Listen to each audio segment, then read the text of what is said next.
አንጻር ነው ያወደሷቸው? ከተክለ ሰውነታቸው ነው? ከውበታቸው ነው? ወይንስ ከጥንካሬያቸው ነው? ከምናቸው ነው? ነቢያችን ሰለላሁ ዐለይሂ ወሰለም ዘንድ ሰዎች ይህንን ያወደሷቸው ከምን አንጻር ነው ከተባለ ከንጹህ ግንዛቤያቸው ነው። ስለዚህ ለዲን ያላቸው መልካም ጥሩ ግንዛቤ፣ ያ የሰለፎች ግንዛቤ እሱ ንጹህ ነበር፣ ቢድዓ ያልተቀላቀለበት ገብታችኋል አይደል? ከዚያ በኋላ ሰዎች ተነሱ፣ ቢድዓን ፈጠሩ፣ አመጡ። እንዳጠቃላይ ኢትባዕ ግድ ነው እየነገረን ያለው ትክክለኛ የሆነ ነገር ነው። የሰለፎች ሁላ ምክር ነበር። አብዱላህ ብን መስዑድ ምን አለ? ኢተቢዑ ወላ ተብተዲዑ ፈቀድ ኩፊቱም ይላል። ተከተሉ ነቢ ሰለላሁ ዐለይሂ ወሰለምና ሰሓቦችን፣ አዲስ ነገርን አትፍጠሩ እነርሱ በቅተዋችኋልና ብሎ ይናገራል። አሁን ነቢ ሰለላሁ ዐለይሂ ወሰለምና ሰሓቦች ቀናን ጎዳና ለመረዳትና ለማግኘት በቅተውናል። ሌላ አዲስ ግንዛቤና አዲስ መንገድ አያስፈልግም። አላህም በቁርአን ላይ ያመላከተን ይሄን ነው። ወሳቢቁነ አልአወሉነ ሚነል ሙሃጅሪን ወልአንሳር ወለዚነ ተበዑሁም ቢኢሕሳን ረዲየላሁ ዐንሁም ወረዱ ዐንሁ ይላል። እነዚያ ቀዳሚዎቹ የመጀመሪያዎቹ አለ፣ እነሱም ከሙሃጅሮችና ከአንሳሮች የሆኑ አለ፣ እንዲሁም እነርሱን በጥሩ የተከተሏቸው እያለ ይናገራል። ወለዚነ ተበዑሁም ቢኢሕሳን አይ ቢዱን ኢብትዳዕ፣ አዲስ ነገርን ቢድዓ ሳይፈጥሩ በትክክለኛው መንገድ መዋጅርና አንሷርን የተከተሉ እያለ አላህ ወደሳቸው። ይህን ይመስላል። ጀዛከላሁ ኸይራ ወባረከላሁ ፊክ ኡስታዝ። እሺ ከላይ ሶስት ክርስቲያን አላችሁ መሰለኝ። ሚፍታህ የሚለው ክርስቲያን ነኝ ብለሃል። ክርስቲያን ነህ? የተነሳ ይሰማል? እሺ መይሙና ሁሱ ሰላም አለይኩም። ወአለይኩም ሰላም። ክርስቲያን ነኝ አንተና? ላ የሆነች እህታችን ነው መግባት የፈለገችውና ለየሆነ ጥያቄ ነበራት። እሺ አለች። አንተ ጋር ነች? ይሰማል? ሙስሊም ክርስቲያን ወንድሞቻችን ከአንድ በላይ ማለት ማፍቀር ይቻላል ወይስ ትዳር መያዝ ይቻላል አይቻልም? በክርስቲያን አንቺ ክርስቲያን ነሽ? አዎ። እሺ በእስልምና ፍቅር ምናምን የሚባል ከትዳር በፊት የለም። ፍቅር አለው በኢስላም ከሆነ አዎ አለ። ነገር ግን መቼ፣ እንዴት፣ ማንን የሚለውን ነገር ማወቅ አለብን። መቼ ነው ፍቅር ያለው ከተባለ ከትዳር በኋላ ነው። ከትዳር በፊት ፍቅር የሚባል ነገር የለም። ከትዳር በፊት ፍቅር ሳይሆን ሰይጣን በሰዎች ላይ ያጠመደው የሆነ የእሳት ወጥመድ ነው። እዛ ውስጥ ይከታቸዋል፣ ወደ እሳት ይወስድባቸዋል። ነገር ግን ሰውየው ካገባ በኋላ የሐላል ሚስቱን ያችን ያፈቅራል። መቼ ነው የሚያፈቅረው? ካገባ በኋላ ነው። ነቢዩ ሙሐመድ ሰለላሁ ዐለይሂ ወሰለም አፍቅረዋል። ነቢያችን ሰለላሁ ዐለይሂ ወሰለም ሐዲስ ላይ ምን ይላሉ? ኢኒ ቀድ ሩዚቅቱ ሑበሃ አይ ሑበ ኸዲጃ፣ እኔ የሚስቴን የኸዲጃን ፍቅር ተለግሻለሁኝ አሉ። ያቻለ ስለዚህ ነቢያችን ሰለላሁ ዐለይሂ ወሰለም ሚስታቸውን ኸዲጃን በጣም ይወዷት ነበር፣ በጣም ተወዳቸው ነበር። ስለዚህ ያ ነው እንጂ ያለው ከትዳር በፊት እንደዚህ ፍቅር የሚባል ነገር የለም። ኦኬ ማለቴ ማግባት እኮ ነው። ማለት 1 2 3 ማግባት ይቻላል አይቻልም? እኔ ማለት ይሄንን ያልኩበት ምክንያት እኔ ክርስቲያን ነኝ፣ ከአንድ በላይ አይቻልም በክርስቲያን በሚለው ሀሳብ አቅርቤ ነው። እሺ ክርስትና ላይ ከአንድ በላይ ማግባት አይቻልም የሚለው የት ጋር ነው ያለው? የለም። እሺ የለም፣ እንደሱ ነው። ይቻላል ነው መጽሐፍ ቅዱስ ላይ ከአንድ በላይ ማግባት አይቻልም የሚል ጥቅስ የትኛውም ቦታ ላይ ከኦሪት ዘፍጥረት እስከ ራዕይ ድረስ የለም። እንዳውም አምላክ የሚያናግራቸው አምላክ ቃሉን የሚገልጥላቸው ነቢያቶች መጽሐፍ ቅዱስ ላይ ከአንድ በላይ አግብታ ታገኛለች። ሙሴ ብዙ ሚስት አለው፣ ከአንድ በላይ ሚስት አለው። ልክ እንዲሁ አብርሃም ከአንድ በላይ ሚስት አለው። ልክ እንዲሁ ዳዊት ከአንድ በላይ ሚስት አለው። እነዚህ ሁሉ ሰለሞን 700 ሚስቶች አሉት፣ 300 ቁባቶችም አሉት። አስቡት። እና እነዚህ ሁሉ ሚስቶች አግብተዋል። አንዲት ቦታ ግን እግዚአብሔር ለምን ከአንድ በላይ ያገባቸው ብሎ የተቃወመባቸው ቦታ የለም። ኃጢአት ቢሆን ዝም ይላቸዋል እግዚአብሔር? እናንተ ኃጢአት ነው አላቸው፣ ዝሙት ነው ብሎ ነገሯቸው። እናንተን ከአንድ በላይ ማግባታቸው ነብያቶች። እሺ ይህን ከባድ ኃጢአት ላይ እየወደቁ እግዚአብሔር አትዘሙት ብሎ ተናግሯል አይደለ? ከ10 ትእዛዛት መካከል። ስለዚህ እንደዚያ ብሎ የከለከለውን ነገር እንዴት እነዚህ ደፍረው ይሄ ሁሉ ነብያት ኃጢአት ላይ እየወደቁ እንዴት ዝም አላቸው? ኃጢአት ስላልሆነ ነው። ይዟቸዋል አይደል? ነገር ግን ከአንድ በላይ ማግባትን ኢስላም እንዴት ያዋል የሚለውን ላስረዳሽ። በመጀመሪያ ለዚህ ትውልድ ብቻ የተደነገገ ሳይሆን ይሄ ለቀደሙት ትውልዶችም የተደነገገ እንደነበር አላህ ይነግረናል በቁርአን ላይ። በሱረቱ ራዕድ ላይ አላህ ምን ይላል? ወለቀድ አርሰልና ሩሱለን ሚን ቀብሊከ ወጀዐልና ለሁም አዝዋጀን ወዙርያ ይላል። ሙሐመድ ሆይ በእርግጥም ከአንተ በፊት መልእክተኞችን ልኬ ነበር፣ ለእነርሱም ሚስቶችን አድርጌላቸው ነበር እያለ ይናገራል። ከዚያም ወዙርያ አለ፣ መልካም ዘሮችንም አድርጌላቸዋለሁኝ አለ። ያቻርለ ስለዚህ ሚስትንስ ብቻ ሳይሆን ሚስቶችን ልቀናል ከአንድ በላይ ማግባት ባለፉት ነቢያትም ተደንግጎ የነበረ ነገር ነው። ዓላማው ምንድነው ነው አሁን ጥያቄው። ብዙ ክርስቲያን የሚመስለው ምንድነው ከአንድ በላይ ማግባት ሲባል ጊዜ ወንድ ልጅ እንደፈለገ የወሲብ ጥሙን ለማርካት የተደነገገለት ይመስላችኋል? እንደዚያ ከሆነ ስህተት ነው። ምክንያቱም ከአንድ በላይ ማግባትን አላህ ጭራሽ አንዲትን ማግባትን ራሱ ባነሳ ጊዜ አስተውላችሁ ከሆነ በቁርአን ሆነ በሐዲስ ላይ ስለ ትዳር በተነሳ ቁጥር አላህ ስለ መልካም ዘር አስከትሎ ይናገራል። ስለዚህ ዓላማው ምንድነው? ዑመር ብን አልኸጣብ ተናገረ። ይህን የቁርአን አንቀጽ እንዴት እንደተገነዘቡ ሰሃቦች ተመልከቱ። ዑመር ብን አልኸጣብ ምን አለ? ወላሂ ከሚስት ከማግባቴ በስተጀርባ መልካም ዘርን ለማፍራት የሚል ባይኖረኝ አንድም ባላገባሁ ነበር እያለ ይናገራል። ያቸው አላህም በቁርአን ላይ የሚያመላክተው ስለ ጋብቻ ባነሳ ቁጥር ስለ ሚስት ባነሳ ቁጥር ስለ መልካም ዘር ያነሳል።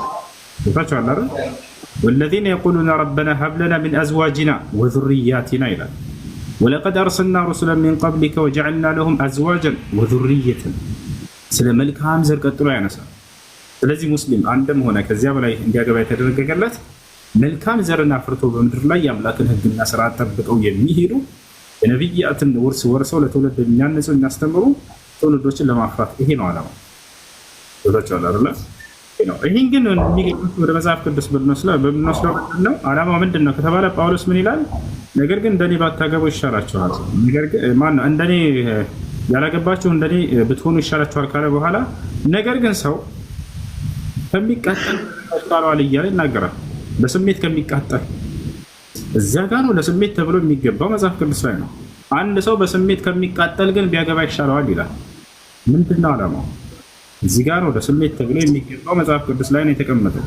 ነገር ግን በቁርአንና በሐዲስ ላይ ስትሄዱ ጊዜ መልካም ዘርን ለማፍራት የትኛው መፍራራ ለሰው ልጅ አይምሮ ነው ተስማሚ ነው ነው አይደል? ነቢያችን ሰለላሁ ዐለይሂ ወሰለም ተዘወጁ አልወሉድ አልወዱድ ፈኢኒ ሙካሲሩን ቢኩም ወልኡመም የውመል ቂያማ አግቡ ካሉ በኋላ አሁንም ስለ መልካም ዘር ስለማፍራት ይናገራሉ። ቀጥለው ያቸው ተዘወጁ አልወዱድ አልወሉድ ተወዳጅና የሆነችዋን አግቡ፣ እኔ የትንሣኤ ቀን በርካታ ተከታዮችን አፍርቶ በመምጣት በነቢያት ላይ ፎክራለሁ እና ነው በደስታ የተነሳ ነው እና መልካም ዘር ለማፍራት ፈልገው ነው። ስለዚህ ያ ነው። ሲቀጥል እንደፈለገ መፈቀድለታል አንድ ሰው ወይ ላ አይቻልም፣ ገደብ አለው። የማስተዳደር አቅም ሊኖረው ይገባል፣ መስፈርቶች አሉት። ልክ እንዲሁ ደግሞ ለእያንዳንዷ ሴት የሚገባትን ሊያሟላ ይገባል። እንዲሁ ፍትሐዊ ሊሆን ይገባል። ይታቻል አላህ በቁርአን ላይ ፍትሐዊ መሆን የማትችል ከሆነ አንድ ብቻ አግቡ ብሎ በቁጥር ደረጃ አስቀምጧታል። አንድ ፈንኪሑ ማ ጣበ ለኩም መስና ወሱላሰ ወሩባዕ ካለ በኋላ ፈኢን ኺፍቱም አላ ተዕዲሉ ፈዋሒደተን ፍትሐዊ መሆን የማትችሉ ከሆናችሁ ግን ፍትሐዊ አንሆን ብላችሁ ከፈራችሁ አንዲት ብቻ አግቡ ይላል። ከአንድ በላይ ቢያገባ ወንጀለኛ ይሆናል ይሄ ሰው። ለምን አቅሙ ቢኖረው የፈለገ ሀብታም ቢሆን ፍትሐዊ መሆን የማይችል ከሆነ ይፈቀድለት። ፍትሐዊ ሳይሆን ቢያገባ ወይንም ችሎታው ሳይኖረው ቢያገባ ይሄ ሰውዬ ይፈቀድለታል አይፈቀድለትም? ካገባ ይሄ ሰውዬ ያለ አቅሙ ሳይሆን ቢያገባ ነገ መልቂያማ ቅጣት ይጠብቀዋል ወይ? አዎ ቅጣት ይጠብቀዋል። ነቢያችን ሰለላሁ ዐለይሂ ወሰለም ሐዲስ ላይ ምን አሉ? መን ካነት ዐንደሁ እምረአታን ፊ ዱንያ ፈለም ያዕድል በይነሁማ ጃአ የውመል ቂያመቲ ወሸቅሁ ሳከሁ وفي رواية أخرى قال النبي صلى الله عليه وسلم من كانت عنده امرأتان في الدنيا فمال إلى إحداهما جاء يوم القيامة وشقه معي.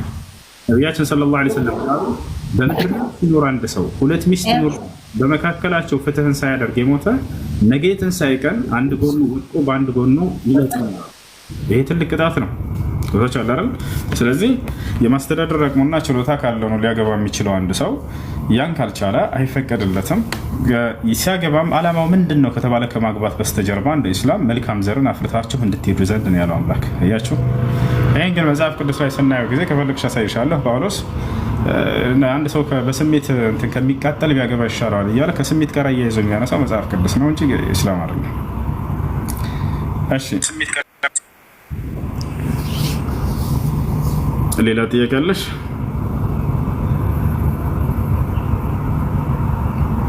እሺ ሶስና ሰላም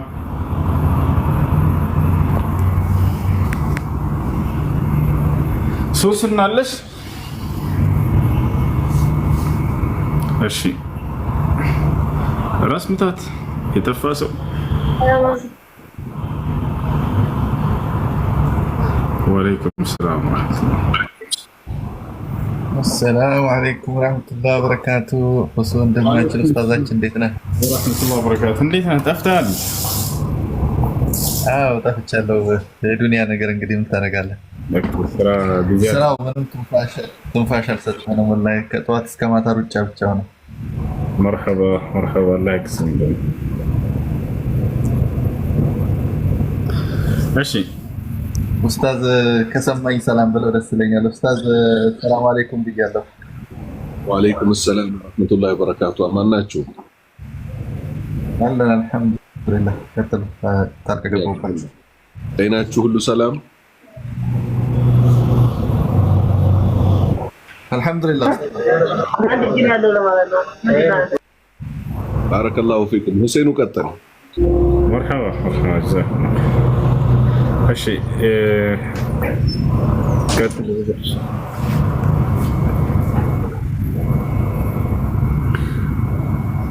እሺ ከላይ ያላችሁ ጥያቄ አላችሁ? ክርስቲያን ልጅ አለ መሰለህ ጥያቄ አለ? ሰላም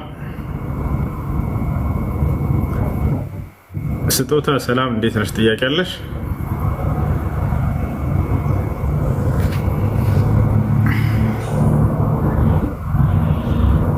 እሺ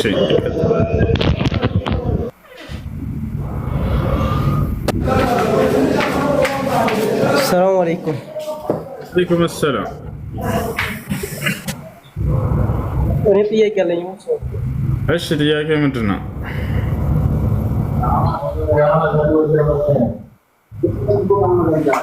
እሺ አንዲት ልጅ የሌላ እምነት ተከታይ የሆነች ልጅ መጀመሪያ እሷ ያኔ ወደ እስልምና ከገባች በኋላ ነው ለቤተሰብ መላክ ያለብኝ ወይስ ቅድሚያ ነው ለማለት ነው?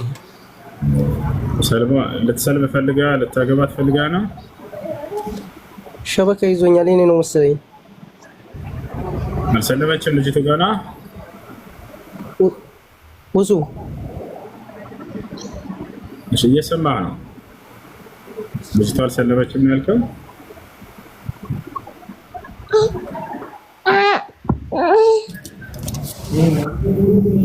ሄሎ ኔትወርክ ተስተካክል ትመለሳለህ። እሺ እሺ እሺ እሺ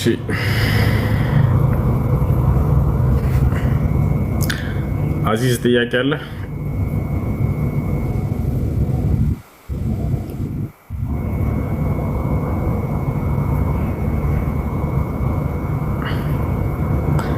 እሺ ከላይ ያላችሁ ጥያቄ ካላችሁ ቀጥሉ።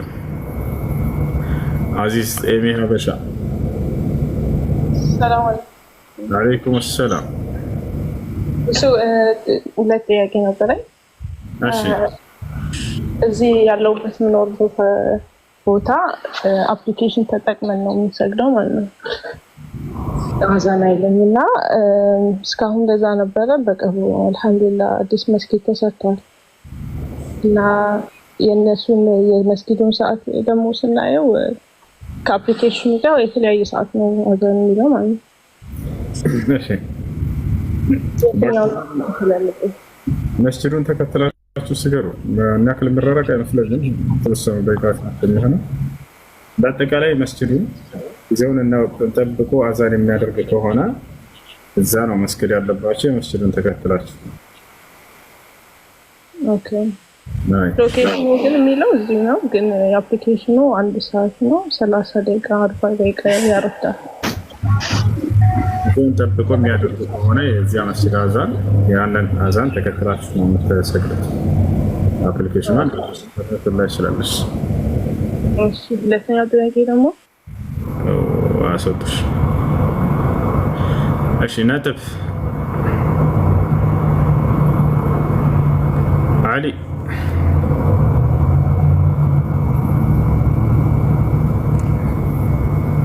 قالوا لقد علمت ما لنا في بناتك من حق وإنك لتعلم ما نريد. እሺ እዚህ ያላችሁ ሁላችሁም ወንድማ ኡስታዛችን ሳዳት ከማልን እና ራስ ምታትን ከላይ ፎሎ አድርጓቸው። እሺ ትጠቀሙባችኋላችሁ። እሺ ጥያቄ ያለው ይጠይቃል። ሰላም አለይኩም። ወአለይኩም ሰላም ወራህመቱላሂ ወበረካቱ። ኡስታዝ እንዴት ነህ? ደህና ነህ? አልሐምዱሊላህ። አንድ ጥያቄ ነበረኝ።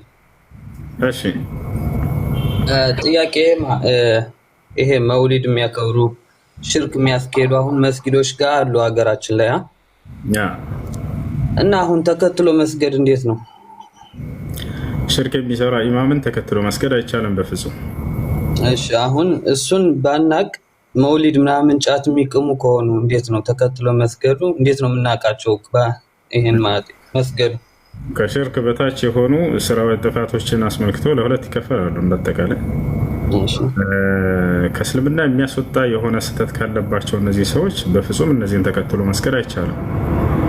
በታል አይደለ? ለምሳሌ ኢዛ ካን የድዑ ገይረላህ ወየስተጊሱ በገይሪላህ ከአላህ ውጭ ሌላን አካል የሚጣራ ከሆነ ከአላህ ውጭ በሌላ አካል እርዳታን የሚለምን ከሆነ ከሙታኖች፣ ከነቢያት፣ ከወልዮች ተብለው ከሚጠሯቸው እነዚህን ተከትሎ መስገድ አይቻልም። ነገር ግን ከዚያ ውጭ ከሆነ ለምሳሌ መውሊድን ማክበር የሚለው ከሆነ መውሊድን የሚያከብር ሰው በመውሊድ ውስጥ ሽርኮችን ይሰራሉ እነዚህ ሰዎች።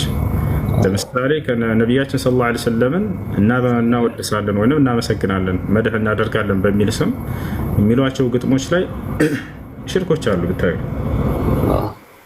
ስለዚህ እነዚህን ሰዎች ተከትሎ መስገድ አይቻልም። ምክንያቱም በዚያ በግጥሞቻቸው ውስጥ በርካታ ሽርኮች አላቸው። ከመውሊድ አክባሪዎች መካከል አንደኛው ሲናገር ለምሳሌ ሐሰኑል በና የጀማዓቱል ኢኽዋን ሙስሊሚን መስራች የሆነ እሱ መውሊድ አከብር ነበር ብሎ በግልጽ ይናገራል። መውሊድ እናከብር ነበር፣ ሩቅ መንገድንም መውሊድ ለማክበር እንሄዳለን በእግራችን አለ። በዚያም ላይ ግጥሞችን እንላለን እርሳቸውን እያመሰገንን ነብዩ ሰለላሁ ዐለይሂ ወሰለም ከምንላቸው ግጥሞች መካከል ምን ይላል? هذا الحبيب مع الأحباب قد حضر وسامح الكل فيما قد مضى وجرى እያለ ይናገራል። ምን ማለት ነው? هذا الحبيب مع الأحباب قد حضر ይህ ወዳጃችን ነብዩ መሐመድ ሰለላሁ ዐለይሂ ወሰለም ከእኛ ከወዳጆቹ ጋር ተሐድሯል ይላል። ተሐድሯል ሲሉ ሰምታችሁ ታውቃላችሁ? መተሐደር ማለት ተጥዷል፣ ተገኝቷል። ዛሬ ከኛ ጋር ወዳጃችን ስናከብር አብረው ከኛ ጋር ተገኝተዋል፣ ተሳትፈዋል ብላ ያምናሉ። وسامح الكل فيما قد مضى وجرى እንላለን አለ። وسامح الكل ሁላችንንም ይቅር ብሎናል። فيما قد مضى وجرى ያለፈውንና የተከሰተውን ኃጢአታችንን ሁሉ ይቅር ብሎናል። والله هذا كفر بالله سبحانه وتعالى لأن الله سبحانه وتعالى يقول في سورة آل عمران ومن يغفر الذنوب إلا الله كالله استقر لله ኃጢአትን የሚምር አለ? የለም። وسامح الكل فيما قد مضى وجرى ያለፈና የተከሰተውን ሁሉ ወንጀላችንን ምሮልናል ይላሉ ሰዎች። የሚገርማችሁ አውራድ እያሉ የሚሏቸው ሐሙስ ላይ ነገራችን ላይ እንዲህ የዛኔ በተቆጣጠሩ ጊዜ በማይክሮፎን አድርገው ይሉ ነበር ሁሌ። እስካሁንም ድረስ አላውቅም እንጂ በፊት አንዋር መስጂድ ሐሙስ ይባላል። በማይክሮፎን ቁጭ ብላችሁ ብትሰሟቸው እንደ አረበኛውን ብትችሉ ማለት ነው እንዳለ የሽርክ ቃላቶች ናቸው። ኹዝ ቢየዲ ያ ረሱላህ አንቱ የአላህ መልእክተኛ ሆይ እጄን ያዙኝና ካለሁበት ጭንቅና መከራ አውጡኝ እያሉ ይለምናሉ። አማ ዩጂብ አልሙጠር ኢዛ ደዓህ ይላል አላህ ደግሞ በቁርአን ላይ የተጨናነቀንና የተቸገረን ሰው ካለበት ጭንቅና መከራ ከኔ በስተቀር ማን አለ የሚያወጣው እያለ ይናገራል። አይ አንተ ብቻ አይደለም ረሱልም ያወጣሉ ብላ ያምናሉ እነዚህ ሰዎች። ወላ ሽርኩን ቢላህ ሱብሓነሁ ወተዓላ ወአንተ ልዋቂ ሚን ዐዛቢላህ ይላሉ። በጀሃነም እሳት ጠባቂ ነህ አንተ ራስህ ይሏቸዋል። ይህ ሁሉ ስህተት ነው። ወተሻል ፈአግፍና ያ ረሱለላህ አንተ የአላህ መልእክተኛ እርዳታ እንሻለን ይላሉ። والاستغاثة نوع من أنواع العبادة دل عليها كتاب الله وسنة رسوله صلى الله عليه وسلم. قال الله سبحانه وتعالى في سورة الأنفال إذ تستغيثون ربكم فاستجاب لكم. الله استغاثا سيانسا لأركب شيء من السراء يملكوا سرعة دونة يجلسها يفاشها. فلما كانت الاستغاثة نوع من أنواع العبادة وجب صرفها لله وحده فمن صرفها لغير الله سبحانه وتعالى فهو كافر مشرك. لا تجوز الصلاة خلفه كزيان السوء جربان دتقلي هين سو تكتلو مسكر إيشان والله لا يميكر راسه إيش حسين والزيد عندنا قبل نعم من الكيس بس متجمرنا قرأ قبل أنسى الزيجا جزاك الله خير جمر طيب ያው እኛ ዋና ዓላማችን ሰዎች እንዲቀኑ ስለሆነ አሁን ነብዩ መሐመድ ሰለላሁ ዐለይሂ ወሰለም እንዲህ ብሎ መጥራት ከአላህ ውጭ አይቻልም ሲባል ሰዎች ያደጉበት መንገድ ያስተማሯቸው በየመስጂዱ ያሉ ትልልቅ ጉልቤነን ባዮች በእድሜ ከፍ ያሉ ስላሉ ነብዩን የማይወዱ ሰዎች መጡ ይላሉ። አሁን እኛ ችግር የለም እውነተኛ ወዳጅ የሚለየው የቂያማ ቀን ነው። ምድራችን ላይ ማሳያው ቢኖርም ማን ይወዳቸዋል ማን አይወዳቸውም በሚለው ግን ነብዩ ራሳቸው ፍርዲስት ውስጥ በምን ጉዳይ እሳቸው ከአላህ ውጭ መጠራት ይችላሉ ወይስ አይችሉም ከሚለው ማለት ነው። ምን አሉ? ላ ትጥሩኒ እኔን ያለ ደረጃዬ ከፍ እንዳታደርጉኝ አሉ። አሁን ልብ በሉ የአላህ ባሪያዎች ወይ እኛ ስናነሳ የምናነሳው ሐዲስ ነው፣ ቁርአን ነው፣ የሷሃባዎችን ንግግር ነው። ላ ትጥሩኒ እኔን ያለ ደረጃዬ ከፍ እንዳታደርጉኝ በቂ እኮ ነበር አይደለ? ወላሂ እንደ ነብዩ ሰለላሁ ዐለይሂ ወሰለም ለኡመታቸው አዛኝ የለም። ለምን እኛ እንዳንጠምነውና የሚፈልጉት ከዒሳ በላይ እስከ ቂያማ ድረስ ማንም ከላይም ከታችም የተወደዱ እንደሆኑ ስላወቁ ምን አሉ? ላ ትጥሩኒ ያለ ደረጃዬ ከፍ እንዳታደርጉኝ ከማ አጥረቲ ነሷራ ክርስቲያኖች ያለ ደረጃው ከፍ እንዳደረጉት ማንን? ኢብነ መርየም የመርየም ልጅ የሆነውን ዒሳን ምን ብለውታል? ራሱ አምላክ ነው፣ የአምላክ ልጅ ነው የመሳሰለው እንዳሉት እኔን እንዳትሉ አሉ። ፈኢነማ አና አብዱሁ እኔ እኮ ባሪያው ነኝ አሉ። አላሁ አክበር። ፈቁሉ እኔን በተመለከተ በሉ አብዱላሂ ወረሱሉ ባሪያውና መልእክተኛው ነው በሉ። እኛ ደግሞ ይሄን እንደምንል በማስረጃ ልንገራለን። መሬት ላይ አንድ ሰው በሁለት እግሩ ተንበርክኮ ራሱን አስተናንሶ አሰላሙ አለይከ አዩሃ ነቢይ ወረሕመቱላሂ ወበረካቱ ማን ስላዘዘ? ነቢዩ ስላዘዙን። አሰላሙ አለይከ የአላህ ሰላም በአንተ ላይ ይሁን፣ አዩሃ ነቢይ አንተ ውድ ነቢይ ሆይ፣ ወረሕመቱላሂ የአላህ ምዝነት፣ ወበረካቱ በረከቱን በእርሶ ላይ ይሁን። ቀጠልና ደግሞ ምናል አለፍ እንዳል አላሁመ ሰሊ ዓላ ሙሐመድ ወዓላ አሊ ሙሐመድ ከማ ሰለይተ ዓላ ኢብራሂም ወዓላ አሊ ኢብራሂም ኢነከ ሐሚዱን መጂድ ወባሪክ ዓላ ሙሐመድ ወዓላ አሊ ሙሐመድ ከማ ባረክተ ዓላ ኢብራሂም ወዓላ አሊ ኢብራሂም ኢነከ ሐሚዱን መጂድ።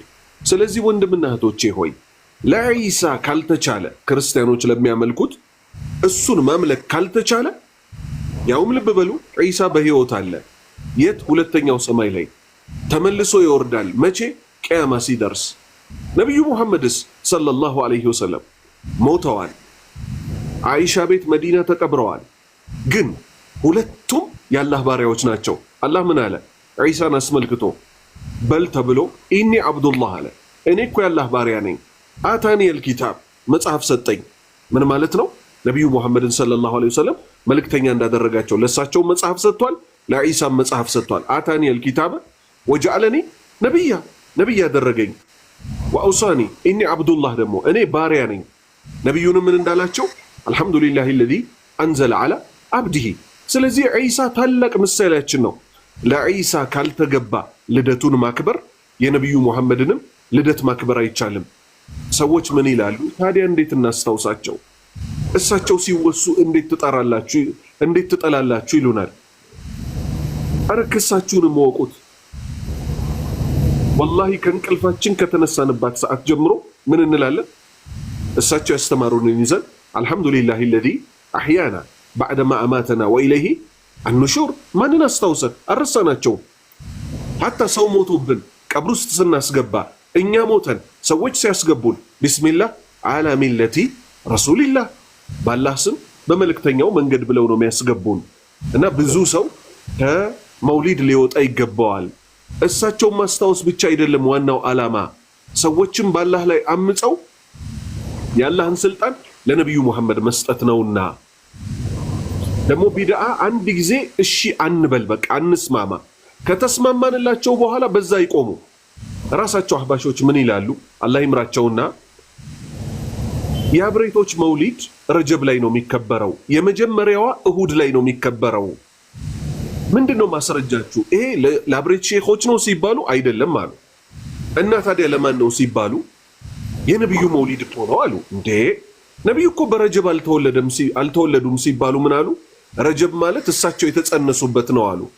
እንግዲህ አብደላ የተባለው አባታቸውና አሚና የተባለችው እናታቸው አብረው ሲተኙ የነብዩ አባትና እናት አልጋ ላይ ሲተኙ ቦታው ላይ ነበሩ ቆጥረው ነው የመጀመሪያዋ እሁድ ናት እሳቸው የተጸነሱባት ብለው። የግፋቸው ግፍ ደግሞ ልንገራችሁ ሌላ ግፋቸው። አሁን ሁሴን ወንድማችን አንስቶታል። እሳቸው ይመጣሉ ብለው ያምናሉ። እኛ አይደለም የዋሸንባቸው። የሽርክ መንዙማ ባያቸው ምን ይላል? አይዟችሁ ተደሰቱ መውሊድ የመጣችሁ ከነ አስሐባዎቹ ነብይ መጡላችሁ ይላሉ። ከዛ አገራችን ላይ በተለይ ወደ ሰሜኑ ክፍል አንዲት መስገጃ ትደረግና ድሮ ከሌ ይባል ነበር። መስገጃ ከመምጣቱ በፊት ነጭ ፍየል ወይ ነጭ በግ ሲታረድ ቆዳው ይለፋና ምን ይደረጋል? ትቀመጣለች።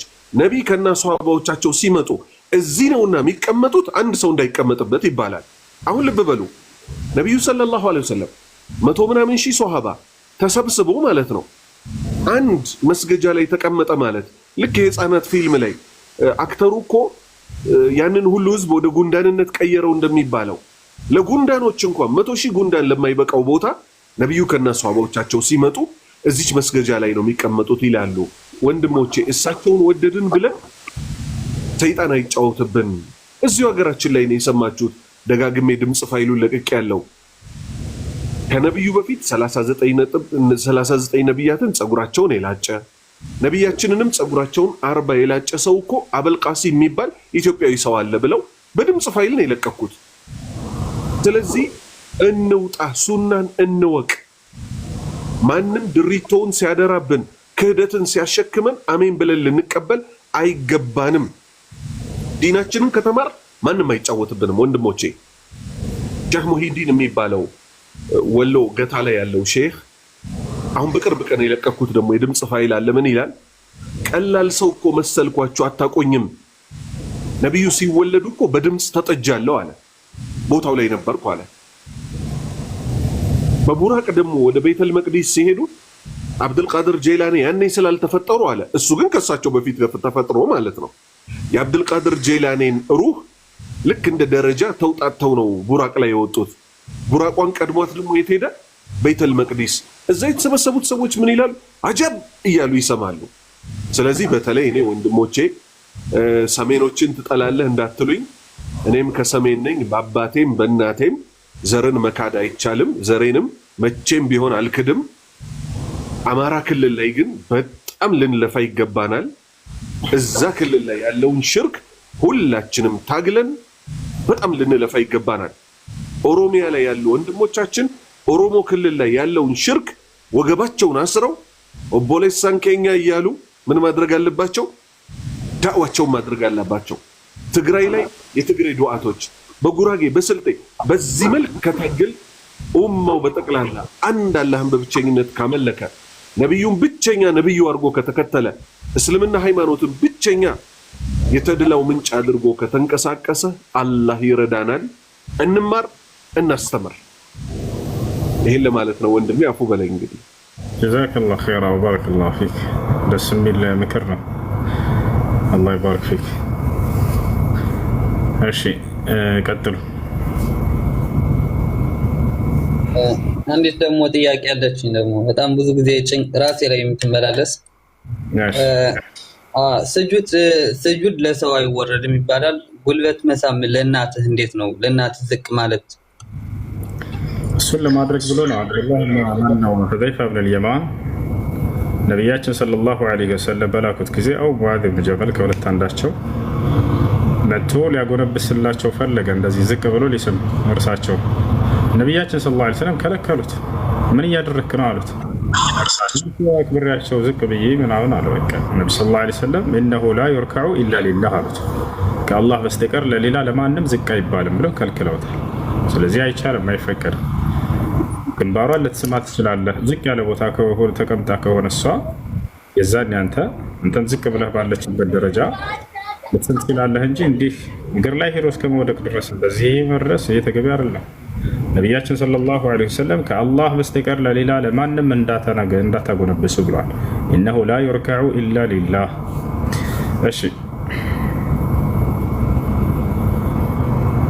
እሺ ቀጥሉ። ሌሎች ከላይ ይሰቧቸዋል። አሰላሙ አለይኩም ኡስታዝ። ወአለይኩም ሰላም ወራህመቱላሂ ወበረካቱ። ሰላም ነው? አልሐምዱሊላህ። አንድ ጥያቄ ነበረኝና ኒካ ታሰረች። እሺ ከዛ ባሏ ለምሳሌ እያቆላመጠ ሌላ በሌላ ስም ቢጠራት ከኒካው ጋር ችግር ያመጣል? ያኔ ችግር አለው? ግራ ያመጣል። ነቢያችን ሰለላሁ ዐለይሂ ወሰለም ሚስቶቻቸውን እያቆላመጡ ይጠሯቸው ነበር። ችግር የለውም። እናታችን አይሻ ነው ስሟ።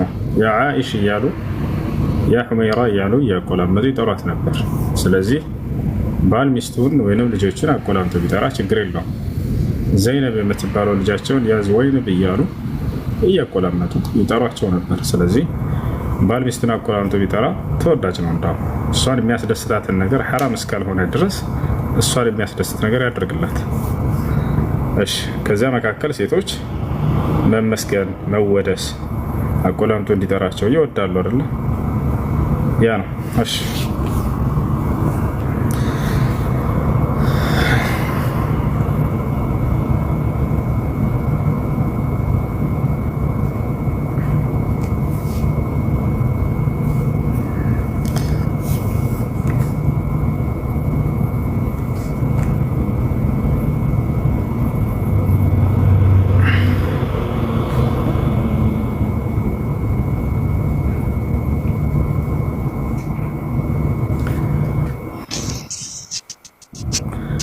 ሶስና ጥያቄ ካለ ጥያቄ ትችላለሽ።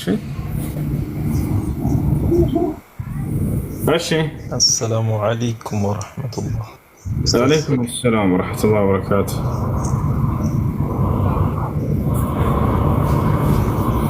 እሺ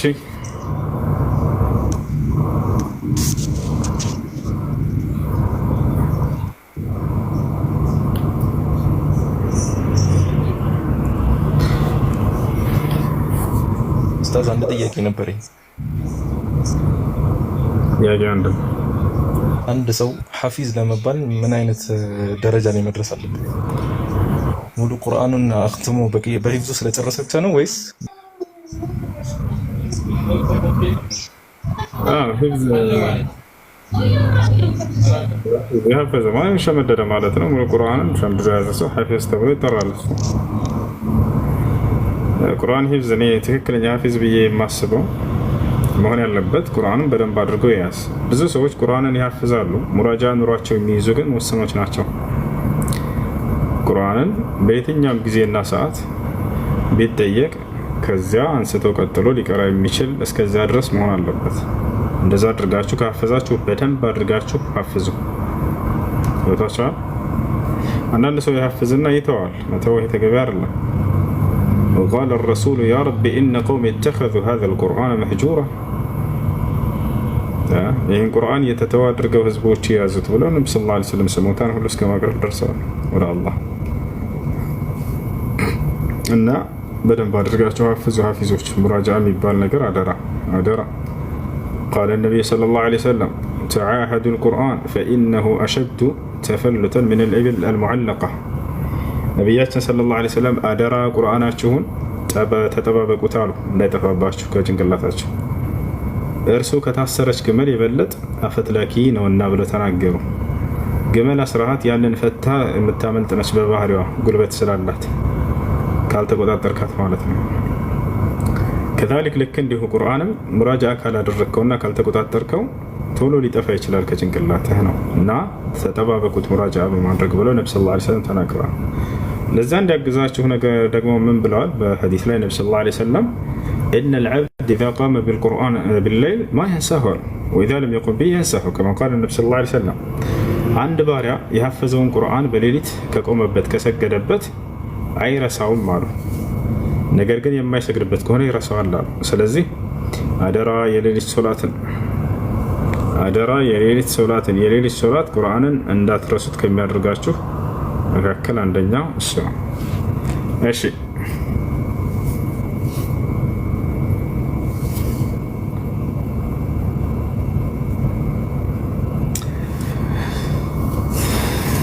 ከላይ ጥያቄ ያላችሁ የፍቅር ሳ يلا نزل تحت.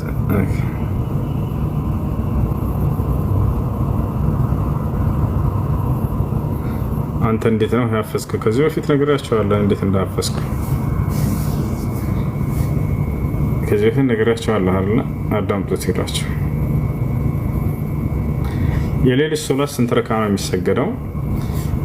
ገደብ አልተገደበም። ይሄን ያክል ተብሎ ሰለላሁ ዐለይሂ ወሰለም ጋር እናታችን አይሻ ረዲየላሁ ዐንሃ ተጠየቀች። ሱኢለት ኡሙል ሙእሚኒን አይሻ ረዲየላሁ ዐንሃ ዐን ሶላት ነብይ ሰለላሁ ዐለይሂ ወሰለም ቢለይል። እናታችን አይሻ ተጠየቀች ረዲየላሁ ዐንሃ፣ አላህ መልካም ስራን ይውደድላትና አንቺ የምእመናን እናት ሆይ የአላህ መልእክተኛ ነብይ ሰለላሁ ዐለይሂ ወሰለም የሌሊት ሶላት እንዴት ነበር? ምን ያክል ነበር የሚሰግዱት? كان النبي صلى الله عليه وسلم يزيد على 11 ركعة في رمضان وفي غير رمضان. يا الله ملكتني النبي صلى الله عليه وسلم برمضان كرمضان مج የሌሊት ተግዳው አያውቁም ማለች። ስለዚህ 11 ረካ። እሺ መጨመር የፈለገ ሰው ይችላል፣ ችግር የለውም። ነቢያችን ሰለላሁ ዐለይሂ ወሰለም በሌላ ሐዲስ ላይ እሺ ሶላቱ ሌይል መትና መትና ብለዋል። የሌሊት ሶላት ሁለት ሁለት እያደረጋችሁ መስከር ነው ብለዋል።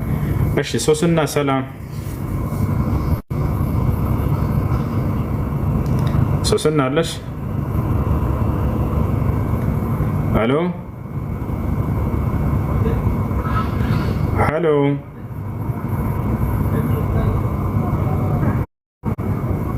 ሶስና ما تسمعين الكلام؟ أشكتلو صلاة ما يسجد سو كموت للسدوء مارك سرقة مسألة شلال وي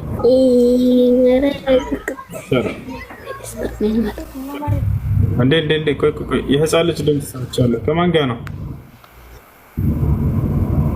كمان جانا هني يحسالك دم تسمعت ترى بلا شو عم تهيلك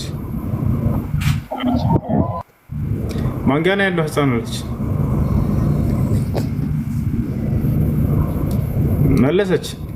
መለሽ ልጅ እሺ አለ ህፃኑ ልጅ አቤት ሰላም አለይኩም። ኧረ እኔ ጋር የለም። ማን ጋር ነው ህፃን ልጅ የሰማሁት? እሺ በይ ሰላም አለይኩም አለይኩም ሰላም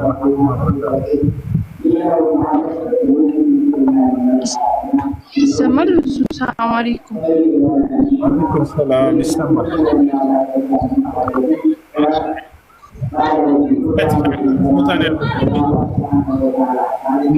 ማን ነው? እሺ ጥያቄ ያለ ይቀጥል። ሰላም አለይኩም ወራህመቱላሂ ወበረካቱ ኡስታዝ። ወአለይኩም ሰላም ወራህመቱላሂ ወበረካቱ። ነዓም ኡስታዝ አንድ ጥያቄ ነበረኝ። እሺ አሁን ለምሳሌ አንድ ሙስሊም ሰላት ካልሰገደ እንደከፈረ ነው አይደል? ሰላት መስገድ ከፈለገ ሰው እንደ አዲስ ሸሃዳ አድርጎ ነው የሚገባው ወይስ እንዴት ነው? ወደ አላህ ተውበት አድርጎ ሶላቱን ይጀምራል። ጥቂት ጊዜ ከሆነ አቋርጦ ከሆነ ሰውየው ያችን ቀዳ ማውጣት አለበት። ነገር ግን ያንን ካልቻለ እንትን ይላል ወደ አላህ ሱብሓነሁ ወተዓላ ተውበት አድርጎ ሶላትን ይጀምራል። በጣም ሰላም አለይኩም ወራህመቱላሂ ወበረካቱሁ። ወአለይኩም ሰላም። ቁርአኖች ያሉት ትዕዛዞች እንዲፈጸሙበት ቁርአኖች ያሉ ክልከላዎች እንዲከለከሉበት ይፈልጋል ማለት ነው። የትኛው እንዲ አላህ ባሪያዎች ይህን ቁርአን አላህ ቁርአን ማለት ነው።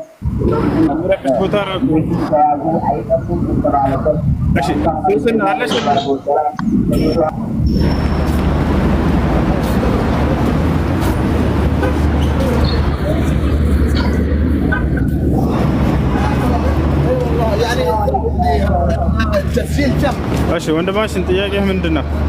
ባጃጅ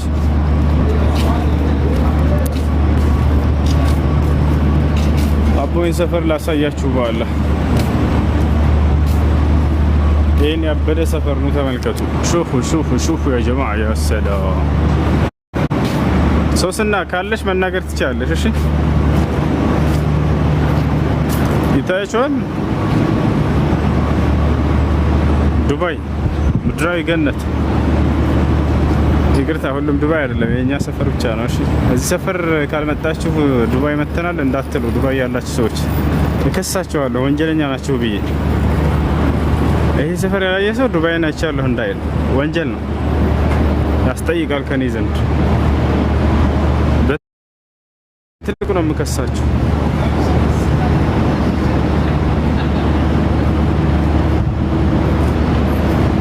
ትልቅ ውሸት ዋሽተዋል። ዱባይ አልመጡም ብዬ ነው የምከሳቸው። ሰላም السلام عليكم كيف الحال ወደ መስጂድ እንግባ ደግሞ ያ ሰላም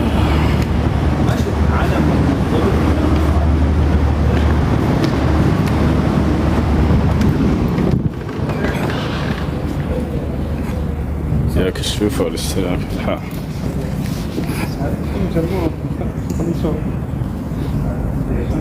عندي أذان 1000 ነው والله راسته والله